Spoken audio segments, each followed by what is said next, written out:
ఏం చేయాలి? మనం తప్పకుండా దేవుడి దగ్గరికి వెళ్ళాలన్నా ఇంకెవరి దగ్గరికైనా వెళ్ళాలా? దేవుడి దగ్గరికి ఎలాంటి మనసుతో వెళ్ళాలి మనము?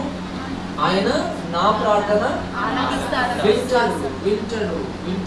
నా ప్రార్థన వింటాడు. ఎప్పుడైనా మీ ప్రార్థన విన్నాడా? చేయలేమండి. ఎప్పుడైనా దేవుడు మీ ప్రార్థన విన్నాడా?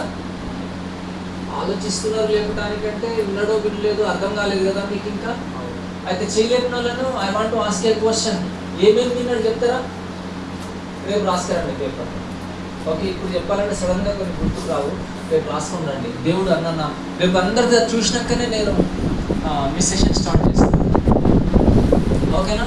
సో ఇట్లాంటి చిన్న చిన్న ఎక్సర్సైజ్ ఇస్తుంటారు రేపు కోసం. రేపే కదా మనది లాస్ట్ అది చూపెట్టారు. So God answers. మీరు నవ్వులాటగా చేసే ప్రార్థన కూడా దేవుడు తప్పకుండా వింటాడు. రాకుండా వచ్చి చేసే ప్రార్థనను కూడా దేవుడు తప్పకుండా ఎంత జాగ్రత్తగా ఆలకిస్తాడు ఆయన.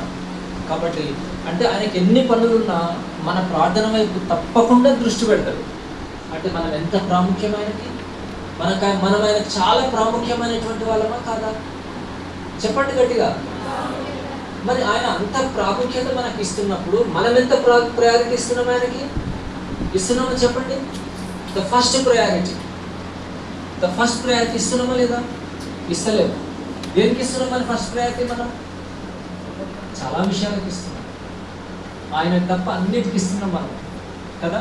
కానీ ఫస్ట్ ప్రయారిటీ ఎవరికి ఇవ్వాలి మనం? ఎట్లా అర్థమైంది మనకు? నెహెమియా ప్రాబ్లం రాగానే ఫస్ట్ ఎవరి దగ్గరికి వెళ్ళాడు? దేవుడి దగ్గరికి. అంటే Nehemiah has given the first priority to the lord. మనం కూడా ఈ రోజు నుంచి ఈ సమ్మర్ VBSలో మనం నేర్చుకునేది ఏంటిది? ఫస్ట్ థింగ్ ఏం నేర్చుకున్నాం? నా ప్రజలు అనే కన్సెప్ట్. అప్పుడు ఏమని ప్రార్థన చేస్తాం మనం? దేవుడు నా ప్రార్థన వింటాడు అని ప్రార్థన చేస్తాం. తర్వాత విశ్వాసంతో ప్రార్థన చేస్తాం. లాస్ట్ థింగ్ సమస్య రాగానే ఎక్కడికి వెళ్దాం? ఎందుకు వెళ్ళాలి దేవుడి దగ్గరికి? ఎందుకు వెళ్ళాలి అన్న? మీ ఫాదర్ దగ్గరికి వెళ్ళొచ్చు కదా, దేవుడి దగ్గరికి వెళ్ళాలి, పాస్టర్ దగ్గరికి వెళ్ళొచ్చు కదా. వినాలి, కూర్చోండి. ఓకేనా? సో అందుకనే అంటే మన ఫాదర్స్కి కొంచెమే తెలుసు. అంటే మన ఫాదర్స్ ప్లాన్తో మనం పుట్టినామా? లేదు. ఎవరి ప్లాన్తో పుట్టినామా? అసలు క్రైస్తవ జీవితం యొక్క ప్రధానమైనటువంటి ఉద్దేశం ఏంటిది? చెప్పారు కదా ఇందాక. ఎస్, ఆయనకు ఒక ప్లాన్ ఉంది మన పట్ల. మన జీవితంలో మనం చేయాల్సింది ఏంటిది? ఆ ప్రణాళికను నెరవేర్చడం. అంతే.